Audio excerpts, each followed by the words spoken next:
નમસ્કાર દર્શક મિત્રો, ગુડ ન્યૂઝ ગુજરાતમાં હું અર્પિતા પંડ્યા આપનું સ્વાગત કરું છું. મિત્રો, જીવન રૂપી આ સંપુટ જ્યારે ખુલે છે ત્યારે તેમાંથી નીકળે છે સફળતા, નિષ્ફળતા, સુખ, દુઃખ, સંઘર્ષ, પરિણામ અને એવું ઘણું બધું.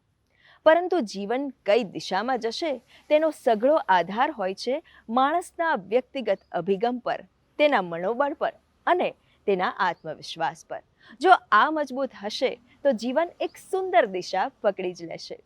ગુડ ન્યૂઝ ગુજરાતમાં અમે આવી જ સુંદર, સફળ અને સકારાત્મક ઘટનાઓનો રસથાળ આપના સુધી લઈને આવીએ છીએ, જે આપણને જીવનમાં પ્રેરણા આપી જાય.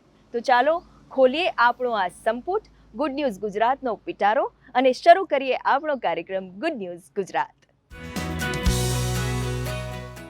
પરિક્રમા. મિત્રો, તમને એવું નથી લાગતું કે આપણે બધા આપણા જીવનમાં પરિક્રમા જ કરી રહ્યા છીએ? જેમ કે પૃથ્વીએ જન્મ લેતાની સાથે જ સૂર્યની આસપાસ પરિક્રમા શરૂ કરી દીધી. માનવ શરીરમાં પણ અણુએ અણુમાં પરિક્રમા જ ચાલતી હોય છે. પરિક્રમા થકી જ બધું એકબીજામાં પરિવર્તિત થાય છે. ત્યારે આજે ગુડ ન્યૂઝ ગુજરાતમાં વાત કરવી છે આવી જ એક આસ્થાસભર પરિક્રમા વિશે, નર્મદાની ઉત્તર વાહિની પરિક્રમા.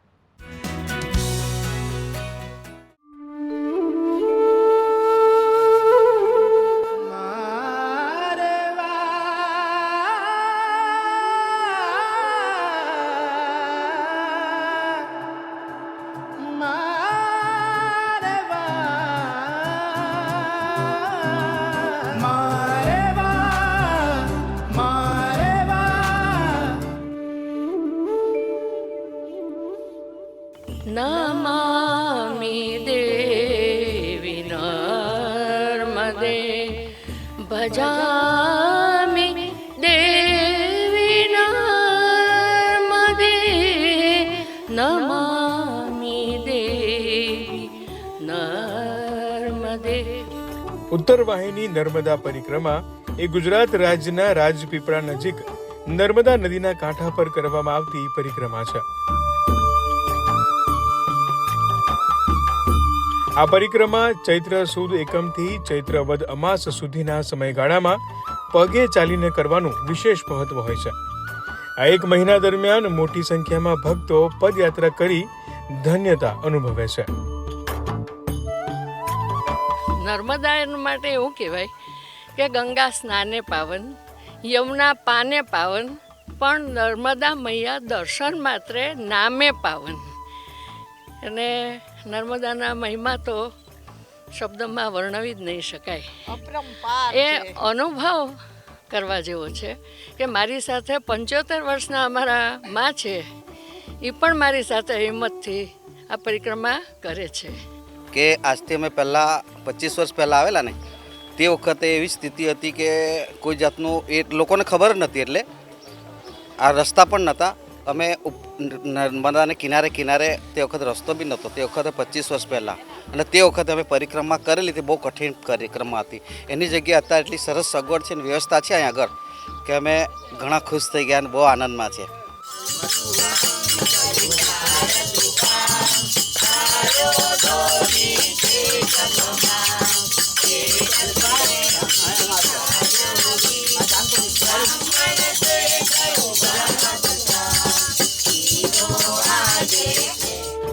હિન્દુ ધર્મના શાસ્ત્રો પ્રમાણે જ્યારે પણ નદીનો પ્રવાહ ઉત્તર દિશા તરફ વહે છે ત્યારે એ પ્રવાહ ઉત્તર વાહિની તરીકે ઓળખાય છે, તથા એ વિસ્તારમાંથી વહેતી નદીનું ધાર્મિક મહત્વ વધી જાય છે.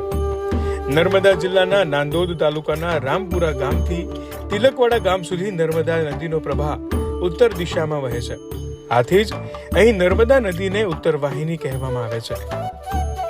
રોજનું મિનિમમ 15,000 માણસ તો હોય જ છે અને શનિ રવિએ લાખ ઉપર પબ્લિક જતી રહેતી હોય છે.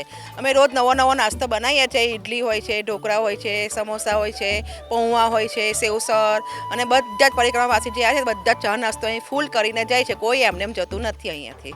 ઘણા બધા સ્ટોલ છે જે અમને ચા આપે છે, નાસ્તો આપે છે. આપણે નજીક જે ઊભા છે ત્યાં અમને ચણા આપ્યા છે. ખૂબ સારી આ સેવા છે.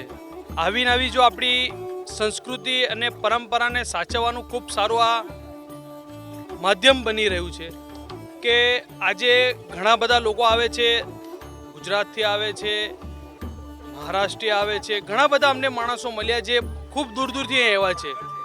આ ખૂબ અદ્ભુત પર્વ છે જે ચૈત્ર મહિનામાં આપણે ચાલે છે. એ ખરેખર જ માં નર્મદાના આશીર્વાદ રૂપી છે. શરૂઆત કરી તો નદીના કાંઠા ઉપર 2-3 ભાઈઓ સાથે ચા અને નાસ્તો આપવાની શરૂઆત કરી હતી. આજે છેલ્લા 8-1 વર્ષ ઉપર અમે આ પહેલો પ્રોગ્રામ કર્યો હતો અને ત્યાર પછી ત્યાં જગ્યાનો અભાવ હોવાના કારણે અમે મંદિર સાથે આ પ્રોગ્રામ ચાલુ કર્યો. આજે જે તે સમયે 100-150 માણસ આવતા હતા, આજે લાખોમાં પરિક્રમાવાસીઓ આવે છે, જેને લઈને અમારે અહીંયા બધી વ્યવસ્થા કરવી પડી છે. પશ્ચિમ તટે રામપુરા ગામથી તિલકવાડા સુધી તેમજ પૂર્વી તટે તિલકવાડાથી રામપુરા ગામ સુધી જતી નર્મદા પરિક્રમા આશરે 22 કિલોમીટર જેટલા અંતરની થાય છે, જેમાં 2 વખત હોડીમાં બેસીને નર્મદા નદીને પસાર કરવી પડે છે. ગુડ ન્યૂઝ ગુજરાત માટે ગુડ ન્યૂઝ ટીમનો રિપોર્ટ. દેશની ઓળખ તે તેનો ધ્વજ હોય છે, પરંતુ શું ભારતનો તિરંગો પહેલેથી જ આવો હતો? અનેક લોકોએ ઝંડાની પ્રતિકૃતિ તૈયાર કરી અને અંતે પ્રવર્તમાન ધ્વજ તૈયાર થયો. આ પ્રક્રિયા પૈકીનો એક ધ્વજ આજે પણ ગુજરાતના ભાવનગરમાં સચવાયેલો છે, જે સાક્ષી છે ભારતની સ્વતંત્રતાના ઇતિહાસનો, તેના બલિદાનનો. આ ધ્વજ અને તેના નિર્માણમાં એક ગુજરાતી મહામાનવનું અનન્ય યોગદાન છે, જેમનું નામ ભારતમાં સશસ્ત્ર ક્રાંતિના પથદર્શક તરીકે અંકિત કરી શકાય તેવા શ્રી સરદારસિંહ રવુભા રાણા. સ્ટુટગાર્ટમાં આંતરરાષ્ટ્રીય સમાજવાદી પરિષદમાં રાષ્ટ્રધ્વજ ફરકાવવાની છે.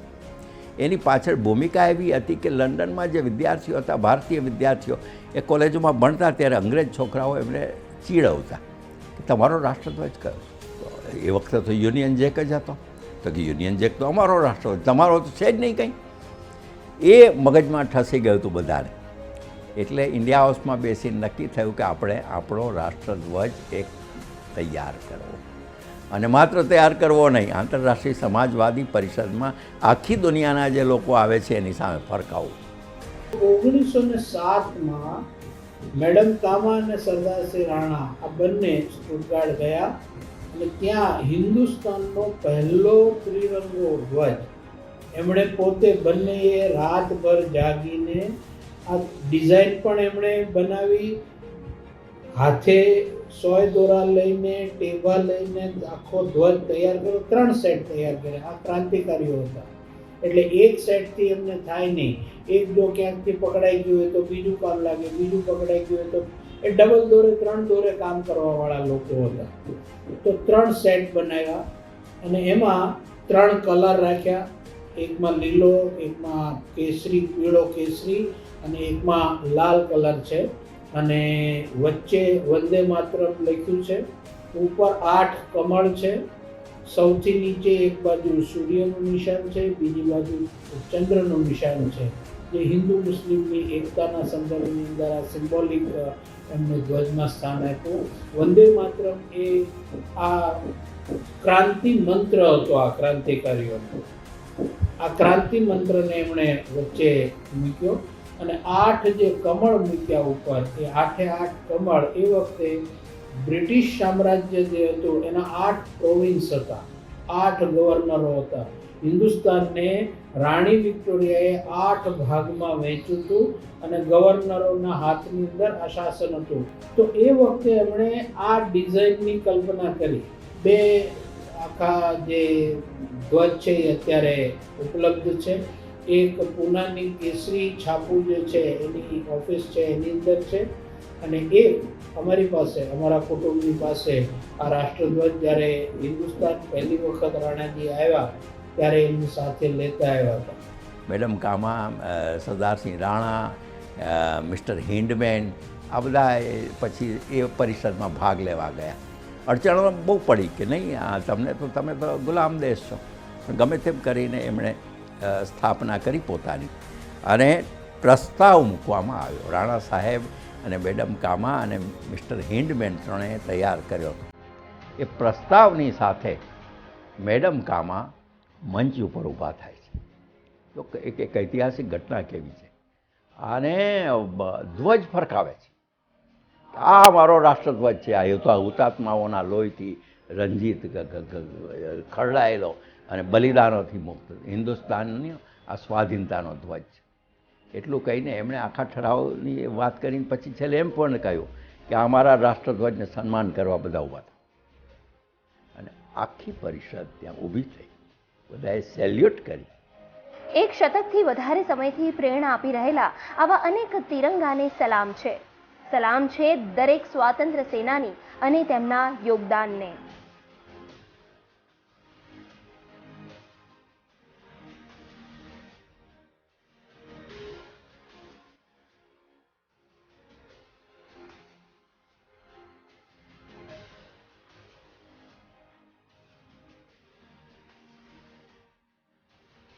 ગુડ ન્યૂઝ ગુજરાત માટે ગુડ ન્યૂઝ ટીમનો રિપોર્ટ.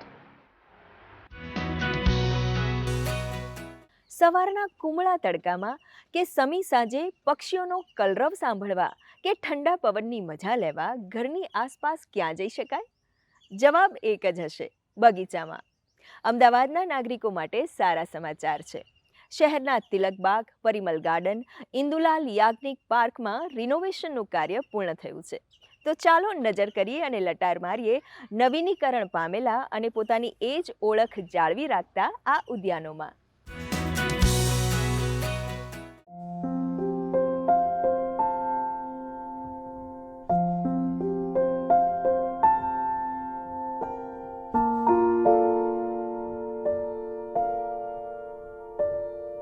અમે જ્યારે આવ્યા ત્યારે મોટા ઝાડ જે તમે આજુબાજુ જુઓ છો એ તો હતું જ, આ લેક જે હતું એ પણ હતું, અને કમલભાઈએ થોડું ઘણા જે સ્ટ્રક્ચર્સ કરેલા, જે પેલું બોગનવેલિયાનું આર્બર છે અથવા ત્યાં જે બ્રિકના કોલમ્સ છે એ હતા, પણ બાકી કંઈ નહોતું બગીચામાં. પાથવેઝ ખતમ થઈ ગયેલા, ફાઉન્ટન જે હતા એ ચાલતા નહોતા, ચિલ્ડ્રન્સ પ્લે ઇક્વિપમેન્ટ બગડી ગયેલું, ટોયલેટ્સની હાલ બહુ જ ખરાબ હતું. એક જીમ હતું પણ એટલું ગંદુ જીમ હતું કે કોઈ ત્યાં અંદર જઈ જ ના શકે. પણ પરિમલ એક એવો બગીચો છે જે લોકોમાં બહુ પોપ્યુલર છે. અમદાવાદમાં બધા લોકોને પરિમલ સાથે કંઈ ને કંઈ મેમરી જોડાયેલી છે નાનપણથી, એટલે એક બહુ પ્રિય બગીચો છે. એટલે એવા પ્રિય બગીચાને લઈને એની જે યાદો પ્રોટેક્ટ કરીને, એ બધા ઝાડને પ્રિઝર્વ કરીને પાછો કેવી રીતના એને ડેવલપ કરવાનો વોઝ ધ ચેલેન્જ, વોઝ કે અમારા માટે કામ હતું. એટલે અમે એવી રીતના કરેલું છે. એટલે તમે જોશો તો એક ઝાડ અમે કાપ્યું નથી, શિફ્ટ નથી કર્યું. જે જૂના સ્ટ્રક્ચર્સ છે અમે કાઢી શકતા હતા, પણ અમે બધા પ્રિઝર્વ કર્યા, એને રિપેર કર્યા છે.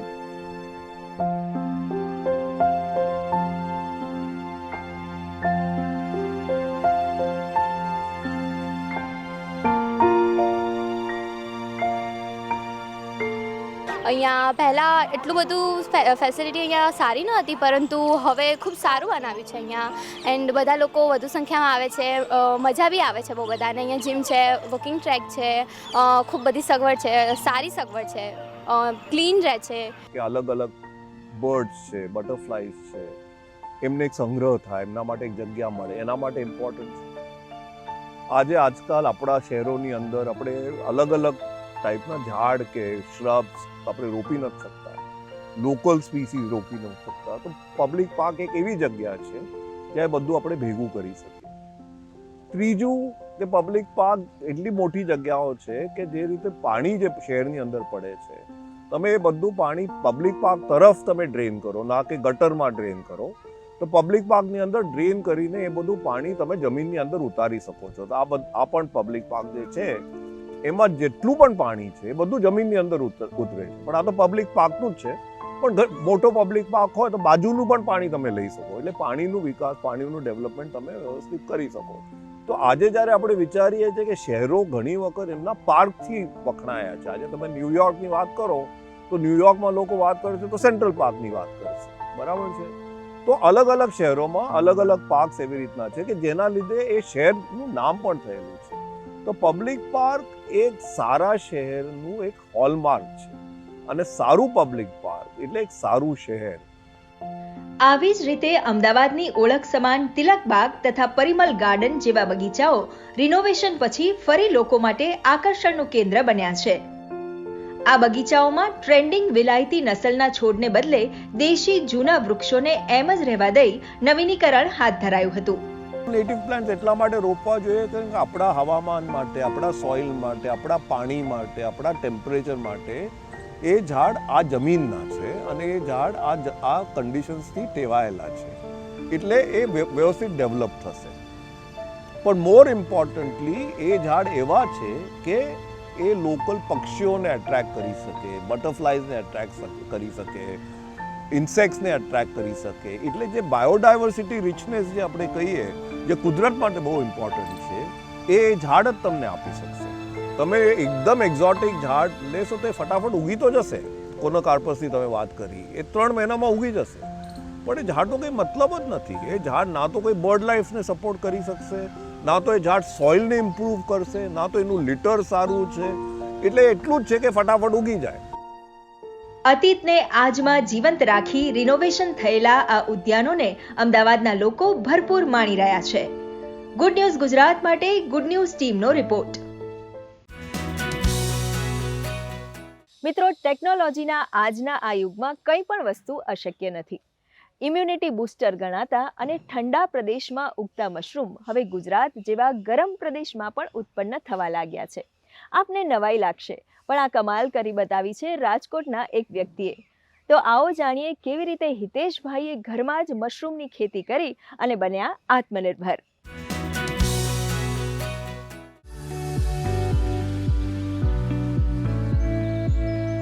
મશરૂમ, આ નામ સાંભળી લોકો નાકનું ટેરવું ચડાવતા હોય છે, પરંતુ સાચી વાત એ છે કે મશરૂમ ગંભીર બીમારીઓમાં શરીરની રોગ પ્રતિકારક શક્તિ વધારવા માટે તેનો ઉપયોગ થાય છે.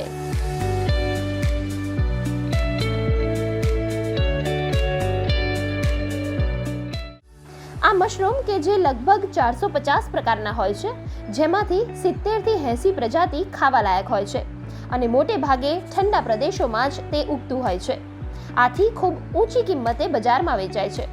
પણ આપને જણાવતા આનંદ થાય છે કે આ જ મશરૂમની કેટલીક પ્રજાતિ ઉગાડવી ગુજરાત જેવા શુષ્ક પ્રદેશમાં પણ શક્ય બની છે, જેથી તેની કિંમત પણ ઓછી થઈ શકી છે. કોણે અને કેવી રીતે આ શક્ય બનાવ્યું, ચાલો જોઈએ.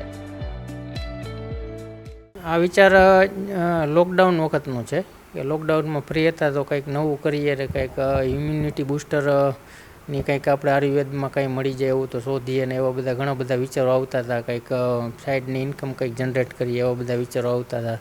એટલે એ ટાઈમમાં બધું સંશોધન કરતાં મશરૂમ વિશે જાણવા મળ્યું, મશરૂમની ઘણી બધી પ્રજાતિઓ વિશે જાણ્યું. પછી આ કોર્ડિસેપ મિલેટરીની આ પ્રજાતિ છે એના વિશે ઘણું બધું જાણ્યું અને એનામાં અમે આગળ વધ્યા. એમાં આ કોર્ડિસેપ મિલેટરી છે એને લેબમાં ઉગાડવા માટે એનું ટેમ્પરેચરને કંટ્રોલ કરવું પડે, ભેજનું પ્રમાણ જાળવવું પડે. એટલે અમે લેબમાં 18 ડિગ્રી એનું ટેમ્પરેચર મેન્ટેન કરીએ છીએ, 18 થી 20 ડિગ્રી, અને ભેજનું પ્રમાણ 70 થી 80% રાખીએ છીએ.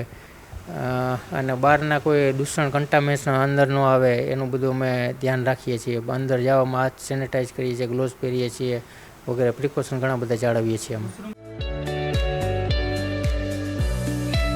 રાજકોટના હિતેશભાઈ મારડિયાએ હિમાચલ પ્રદેશની એક સંસ્થામાં ટ્રેનિંગ લઈ ઘરે જ લેબ તૈયાર કરી અને મશરૂમની કોર્ડિશેપ મિલિટરી પ્રજાતિ, જેને કીડાજડી કહેવાય છે, તે બનાવવાની શરૂઆત કરી.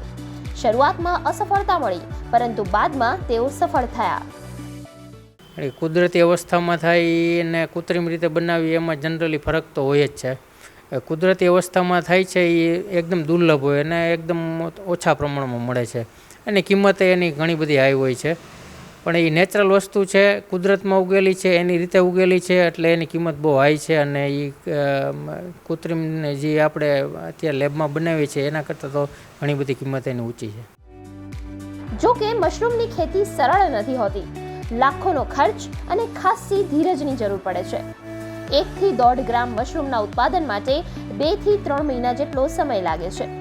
હાલ હિતેશભાઈ મશરૂમને 3 પ્રકારે વેચી રહ્યા છે. એક છે ડ્રાય મશરૂમ, બીજું પાવડર સ્વરૂપ અને ત્રીજું કેપ્સ્યુલ ફોર્મમાં. 1 ગ્રામ મશરૂમની કિંમત લગભગ 100 રૂપિયા છે. કેન્સર, હૃદયરોગ, થાઇરોઇડ જેવી બીમારીઓમાં રોગ પ્રતિકારક શક્તિ વધારવા આ પ્રકારના મશરૂમ ખૂબ ઉપયોગી છે. જનરલી મશરૂમ, આ કોર્ડિસેપ મિલેટરી મશરૂમ છે એ જનરલી 3 મહિના જેવો સમય, 90 દિવસ જેવો લાગે છે. બોટલમાં એનું કલ્ચર નાખ્યા પછી 20 દિવસ 60 દિવસમાં એ કમ્પ્લીટ થઈ જાય છે.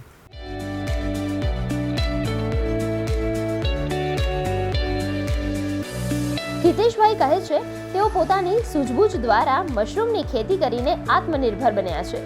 ત્યારે જો સરકાર સપોર્ટ કરે તો તેઓ અન્યોને પણ આ બિઝનેસ સાથે જોડીને આત્મનિર્ભર બનાવી શકે છે.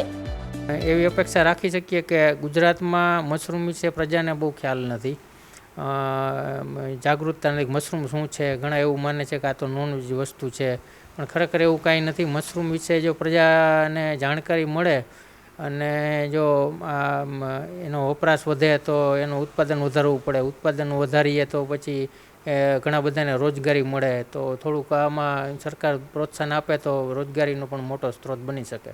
રાજકોટના હિતેશભાઈએ પોતાની સૂઝબૂઝ દ્વારા પોતે આત્મનિર્ભર બન્યા છે અને સરકાર પાસે પણ તેઓ એક અપેક્ષા રાખી રહ્યા છે કે તેમને થોડો સપોર્ટ મળે તો તે બીજાને પણ આત્મનિર્ભર બનાવી શકે. ઋષિ દવે, દૂરદર્શન સમાચાર, રાજકોટ.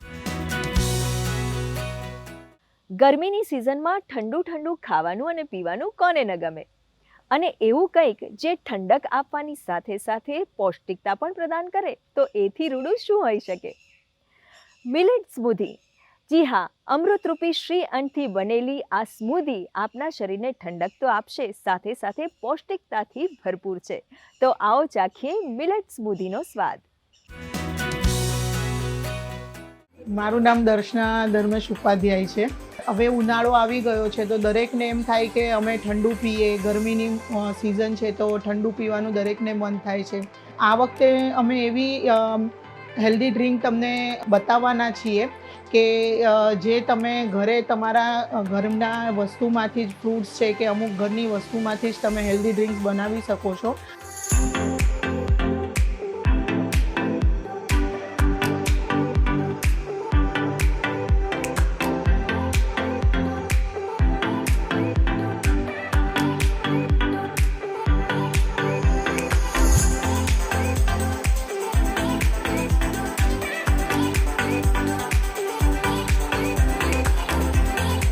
આની અંદર અમે લિટલ મિલેટના સાદા ભાત યુઝ કર્યા છે.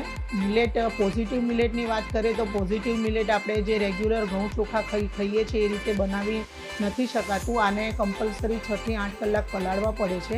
એટલે આને પહેલાં 6 થી 8 કલાક પલાળી અને પછી એને ભાત બનાવવામાં આવે છે. ભાત બનાવ્યા ગયા પછી એને ઠંડા કરવામાં આવે છે અને આને એક મિક્સર બાઉલમાં, એમાં તમે 1 બાઉલ તમે મિલેટના ભાત બનાવેલા છે એડ કરો. એમાં અડધો બાઉલ સફરજન, અડધો બાઉલ ચીકુ, 4-5 પેસી ખજૂરના, પછી 4-5 ચમચી તમે દેશી ગોળ, 500 ગ્રામ તમે કોકોનટ મિલ્ક નાખો અને ચિયા સીડ્સ તમે જે પલાળ્યા છે અડધો બાઉલ એ નાખી અને એને ક્રશ કરી લો. મિક્સરમાં બરોબર ક્રશ થઈ જાય એટલે તમે એને સર્વિંગ માટે ગ્લાસમાં કાઢી અને તમે ફ્રૂટ્સથી ગાર્નિશ કરીને સર્વ કરી શકો છો.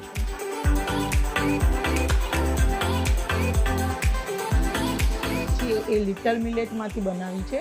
લિટલ મિલેટ એને આફ્રિકન મિલેટ પણ કહે છે. આફ્રિકાના લોકો, ત્યાંના લોકો આ મિલેટનો ખાવામાં ખૂબ વધારે પડતા ઉપયોગ કરતા હોય છે અને આને ગુજરાતીમાં કુરી અને અથવા તો ગાજરો કહે છે. અને આના ફાયદા તો reproductive system, PCOD, thyroid problem હોય, પછી ઇનફર્ટિલિટી હોય, સ્પર્મ કાઉન્ટ લેસ હોય, એ બધામાં આ ખૂબ જ ઉપયોગી છે. અને જે ટેનિસ રમતા હોય છે, જે મેરેથોન દોડમાં ભાગ લેતા હોય છે, એ લોકો માટે લિટલ મિલેટનો ખૂબ જ ફાયદાકારક છે કારણ કે આ એનર્જીનું કામ કરે છે. અને જે ગર્ભવતી મહિલા હોય છે એ સ્ટાર્ટિંગથી તો 9 મહિના સુધી લિટલ મિલેટનો ઉપયોગ કરે છે ખાવામાં. તો એનાથી બાળક, જે આવાવાળું બાળક છે એની કરોડરજ્જુ અને જે મગજનો જે વિકાસ છે એ ખૂબ જ સરસ અને સારો થાય છે.